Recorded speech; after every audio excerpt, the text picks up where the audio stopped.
Jadi saya yakin di ujungnya nanti ini mungkin entertain sesaat aja. 2 bulan lagi, 3 bulan lagi masyarakat akan menagih hasilnya Pak gitu. Jangan diomongin lagi Pak, hasilnya Pak mana gitu. Lagi rame nih Bang, soal gaya komunikasi Pak Purbaya terlihat sangat frontal dan tidak seperti pejabat lain. Bang Hasan ngelihatnya seperti apa?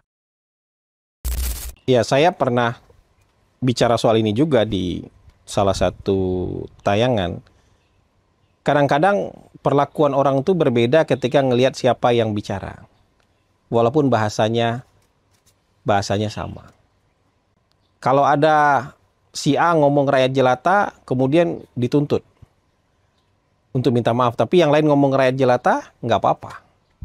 Itu pernah terjadi. Atau suasana perasaan masyarakat itu juga menentukan gaya komunikasi yang diterima pada saat itu. Orang juga menentukan. Saya nggak kebayang kalau misalnya gayanya Pak Purbaya ini misalnya dipraktekkan oleh menteri lain misalnya. Bisa jadi tidak seperti ini responnya. Tapi ketika diterapkan oleh Pak Purbaya, responnya banyak yang mendukung. Bahkan sekarang ada yang bilang bahwa hanya 3 yang kalau pakai patwal boleh dikasih jalan. 3 apa 4? Ya pokoknya ada RI1, ada ambulan, kalau ngiung-ngiung ya. Kalau ada pakai strobo ngiung-ngiung itu ya ada 4 ya berarti. Ada RI1, ada ambulan, pemadam kebakaran, sama mobilnya Purbaya katanya. Yang kalau ngiung-ngiung di jalan tuh boleh dikasih jalan. Makanya saya bilang kadang-kadang nggak ada teori komunikasi yang betul-betul baku. Yang kalau misalnya itu disampaikan oleh orang tertentu, jadi orang ngerasa nggak apa-apa. Gitu. Cuman, ini kalau kita bicara dalam konteks pemerintah ya, sesama anggota kabinet, sesama pemerintah nggak bisa, kalau menurut saya baku tikam terus-menerus di depan umum. Karena itu akan melemahkan pemerintah. Kita kalau mau baku tikam di ruang tertutup, mau saling koreksi, mau saling marah-marah, mau saling debat, mau tunjuk-tunjukkan di ruang tertutup. Tapi kalau di ruang terbuka, kita nanti akan mengentertain orang yang tidak suka dengan pemerintah. Kemudian mengatakan, wah ini bagus nih, mengentertain orang yang tidak suka dengan pemerintah. Mungkin kita nggak dapat cercaan, makian dari pendukung pemerintah karena mereka menahan diri. Jadi kesannya kita mendapatkan dukungan dari semua orang. Tapi lama-lama, kalau ini diteruskan, itu bisa membuat pemerintah kelihatan lemah. Pemerintah kelihatan nggak solid.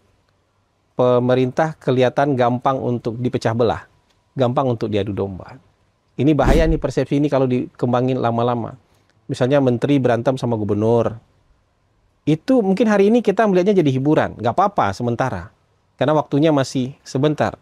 Tapi kalau lama-kelamaan orang akan melihat ini sebagai ketidaksolidan pemerintah. Padahal soliditas pemerintah itu penting sekali. Konsolidasi kekuasaan itu penting sekali. Jadi nggak bisa berlarut-larut kayak gitu. Maksudnya kalau ceplas-ceplosnya mengenai atau kelugasan itu mengenai kebijakan dan lain-lain nggak apa-apa. Tapi kalau saling melemahkan antar pejabat, nanti kan kita juga pernah ada yang kayak gitu. Dan nggak solid akhirnya gitu loh. Dan berantakan juga kayak gitu. Temannya Pak Ishak kan teman saya juga gitu. Dulu saya dukung yang kayak gitu. Tapi kita lama-lama merasa bahwa ya pemerintah nggak bisa jalan nanti. Karena ada resistensi. Apalagi kalau jadi common enemy di dalam pemerintahan sendiri itu jadi perlu diwaspadai. Jadi saya ngerasa beliau harusnya nanti sadar dan kemudian menahan diri untuk kemudian tidak saling silang sengketa dengan sesama pemerintah di ruang publik. Kalau mau silang sengketa kita di dalam aja. Kalau di luar nanti publik terentertain, terhibur, seolah-olah dukung kita, tapi dalam jangka waktu yang panjang publik akan ngerasa, oh ini pemerintah gampang dipecah belah nih. Pemerintah gampang diadu domba, gampang digergaji nih. Tiang-tiang penopang pemerintah ini nanti gampang digergaji. Kenapa? Supply aja ke Pak Purbaya terus, interview aja dia terus gitu. Hari ini si A kena setrum, besok si B kena sengat, besok si C kena bakar gitu. Besok si D kena setrap gitu ya. Tapi kan kalau lama-lama dibiarkan kayak gitu, nah pemerintah ini akan saling baku tikam satu sama lain kan di depan publik. Akan memperlihatkan itu. Jadi ya ada plus minus. Sekarang kita fokusnya mau menjalankan pemerintah dengan efektif atau mau mengentertain publik dengan tontonan-tontonan dari pemerintah. Nah, gitu aja. Silakan pilihannya. Saya kan bukan orang pemerintah lagi. Silakan pilihannya, pilihan yang mana. Gitu. Menurut Bang Hasan, fenomena rising star ini akan bertahan lama atau dalam waktu dekat ini akan meredup? Gini, ini mungkin biar mudah ya. Kalau saya dulu di kantor komunikasi, itu yang dituntut omon-omonnya, bukan kerjanya. Karena kerjaan kita ngomong, kita nggak ada produknya. Tapi kalau menteri lain, di ujungnya, masyarakat akan melihat hasil kerjanya, bukan omongannya. Hasil kerjanya terbukti apa enggak. Beda ini, kan ada memang yang posisinya, sekarang kan misalnya kepala Bakom misalnya, atau siapa gitu, atau kepala KSP misalnya. Memang tugasnya nanti menyampaikan apa yang perlu diketahui oleh publik misalnya. Tapi kalau menteri-menteri, orang akan melihat hasil kerjanya, di ujungnya orang akan melihat hasil kerjanya. Jadi walaupun kita berusaha untuk menghibur dengan kata-kata kelugasan yang kemudian mengentertain publik ini, lama-lama kan orang akan lihat, Pak, hari ini saya minta butuh buktinya. Kita butuh hasilnya sekarang. Hasilnya mana gitu. Ujungnya kan orang akan berhadapan dengan kenyataan. Misalnya kan gitu, Pak, janjinya begini, ya kita tuntut hasilnya begini gitu. Bukan omongannya lagi yang kita minta gitu, tapi hasilnya bisa kita rasakan. Jadi saya yakin di ujungnya nanti ini mungkin entertain sesaat aja. 2 bulan lagi, 3 bulan lagi masyarakat akan menagih hasilnya Pak gitu. Jangan diomongin lagi Pak, hasilnya Pak mana gitu. Orang akan sampai di titik itu. Gitu. Kalau dilanjutkan dengan hanya seperti itu, ngomong-ngomong seperti itu, ya masyarakat mungkin akan nanti menagih hasil gitu. Pak berhenti dong Pak ngomong gitu. Kami butuh hasil sekarang Pak gitu. Bisa begitu nanti itu publik gitu. Gitu. Nah itu baru akal sehat gitu. Menurut Bang Hasan, gaya komunikasi Pak Purbaya ini by design oleh pemerintah atau benar-benar organik? Nah, menurut saya ini aslinya beliau begitu. Aslinya beliau begitu. Sempat di hari pertama kontroversi, tapi besoknya jadi menghibur gitu. Dan masyarakat kita juga mungkin nggak tahu ya, mungkin tiba-tiba butuh hiburan gitu. Jadi sekarang mengentertain ini publik lah, persepsi publik. Tapi lagi-lagi itu yang saya bilang, setelah beberapa bulan nanti yang ditagih itu bukan lagi pernyataan. Yang ditagih itu nanti pasti hasil kerjaan. Itu bedanya di situ. Tapi kalau kepala Bakom misalnya atau kepala komunikasi, yang ditagih itu statementnya gitu. Yang ditagih itu statementnya, keterangannya dikata. Tapi kalau pejabat-pejabat lain pasti yang ditagih itu hasilnya, bukan lagi pernyataannya. Gitu. Tapi ada kemungkinan nggak pemerintah mempertahankan gaya komunikasi Pak Purbaya ini untuk menarik simpati publik pasca kerusuhan kemarin? Iya nggak apa-apa, secara sesaat menurut saya sih bagus-bagus aja ini. Dan kalau ini kemudian pemerintah sekarang mendapatkan keuntungan dengan gaya beliau yang asik seperti itu, ya kita anggaplah ini kan bagus juga untuk menenangkan situasi, untuk bikin situasi jadi cair, jadi rileks, jadi ada ketawa-ketawanya gitu. Walaupun itu yang saya bilang, kalau jangka panjang, setiap hari nyetrum orang, ya itu kayaknya nanti akan ada backfire, lama-lama backfire. Karena semua orang sudah disetrum gitu loh.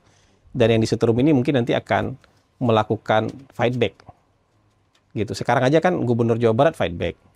Nanti gubernur mana lagi fight back. Nanti takutnya menteri mana lagi juga fight back. Nah, di hadapan publik akan kelihatan bahwa pemerintah tidak solid. Dan yang perlu dipahami bahwa pemerintah ini nggak bisa pinter-pinter sendiri.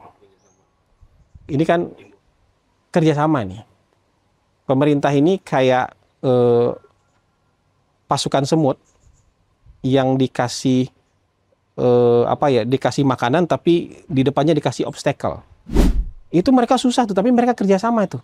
akhirnya semut ini bisa membawa makanan yang besar ini melewati obstacle itu. Itu kalau ada satu atau dua aja tuh semut yang sok-sok pintar sendiri itu bubar itu pasukan. Nggak jadi diangkut itu. Makanan besar itu nggak jadi diangkut ke sarang mereka gitu loh. Jadi ini karena mereka kerjasama. Jadi kita punya fungsi masing-masing, kita punya posisi masing-masing. Yang diperlukan itu koordinasi. Yang diperlukan itu kerjasama di bawah satu pimpinan yang solid. Bukan satu orang yang merasa misalnya saya hebat sendiri gitu. Nanti nggak jadi keluar, nggak jadi ke bawah itu makanan besar itu.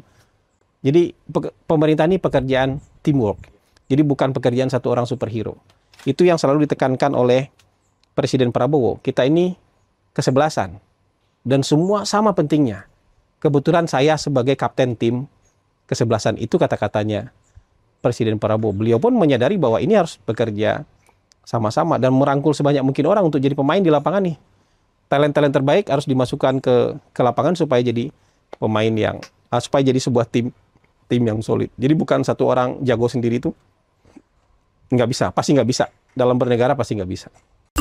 Apakah gaya komunikasi Menkeu Pak Purbaya yang ngegas pejabat lain dapat diframing oleh anti pemerintah bahwa pemerintah tidak solid?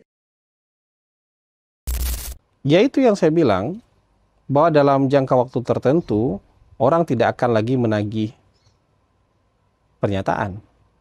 Orang akan menagih hasil kerja. Dalam jangka waktu tertentu, orang akan melihat juga awalnya ini hiburan, tapi setelah beberapa bulan orang akan melihat ini sebagai ketidaksolidan pemerintah kalau terus-menerus seperti itu. Kalau setiap hari ada yang kena setrum, ada yang kena sundut, ada yang kena setrap, ada yang kena macam-macam lah. Itu kan orang akan ngeliat, wah nanti si A yang kena setrum dikomporin. Wah ini begini-begini, dikasihlah gosip dan kelemahan tentang si yang lain. Ya artinya pemerintah ada divide et impera terhadap pemerintah nanti kalau misalnya ini kemudian dibuka terus-menerus ke publik. Proses nyetrum-nyetrum ini dibuka terus ke publik, itu pasti persepsi publik akan berubah terhadap pemerintah secara keseluruhan. Gitu. Jadi mengentertain publik itu dengan hiburan aja menurut saya. Jangan dengan perkelahian antar anggota kabinet. Jangan dengan perkelahian antar menteri di pusat dengan gubernur di daerah. Gitu. Mengentertainnya dengan hiburan aja, kita bikin konser, kita bikin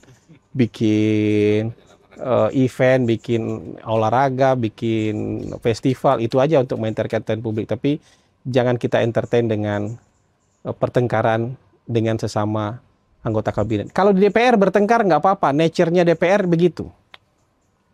Karena itu memang warung tempat orang ngobrol, adu debat, adu urat saraf, adu urat leher. Kalau mau bertengkar di DPR, politik itu nature-nya seperti itu. Tapi kalau pemerintah itu kan komando.